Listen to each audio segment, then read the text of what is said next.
Have you ever wanted a do-over? Have you ever wanted a second chance? That's exactly what Gerry needed.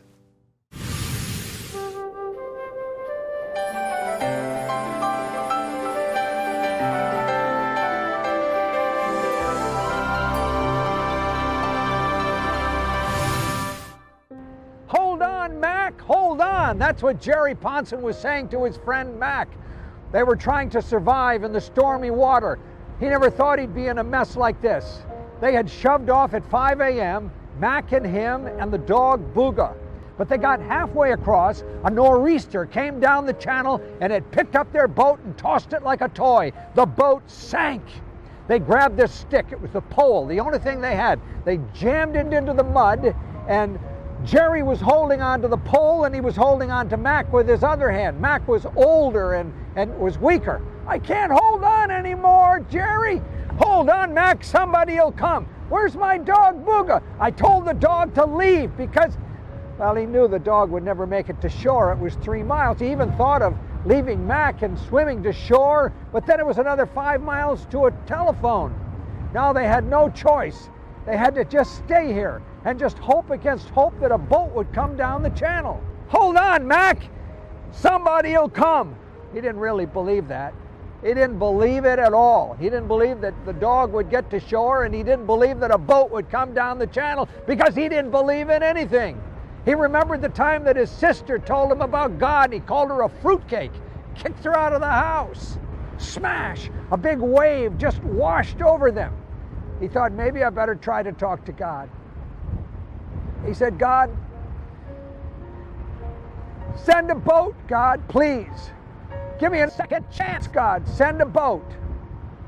It wasn't 2 minutes later that Gerry Ponson had the biggest Godwink of his life.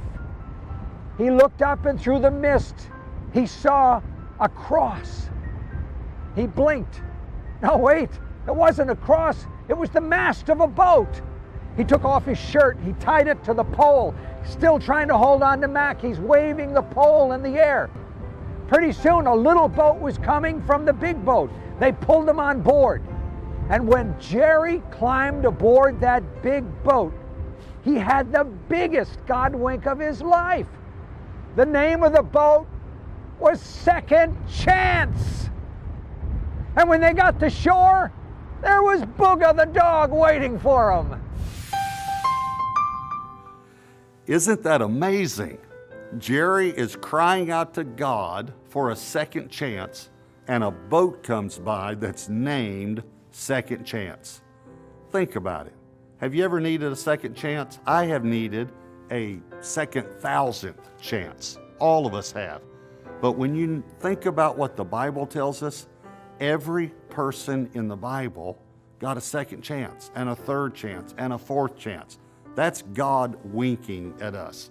Think about people in the Bible that you've even heard about. Jonah and the whale. He goes the wrong way, and God gives him a second chance.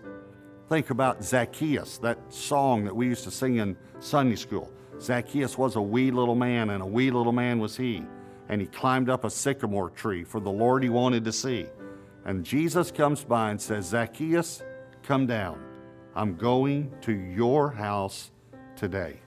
He gets a second chance. It's all through the Bible. And that's what I want to let you know today. You can have a second chance with God. No matter how far you've gone away from God, no matter how much you've messed up, no matter how deep the hole is that maybe you dug or maybe someone else dug it for you, I'm telling you, there is a hand reaching down for you.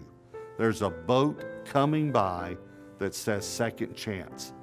God wants to give you the second chance. He is the God of the second chance. All we have to do is reach out to Him, cry out to Him, just like Gerry did. Gerry didn't even believe in God.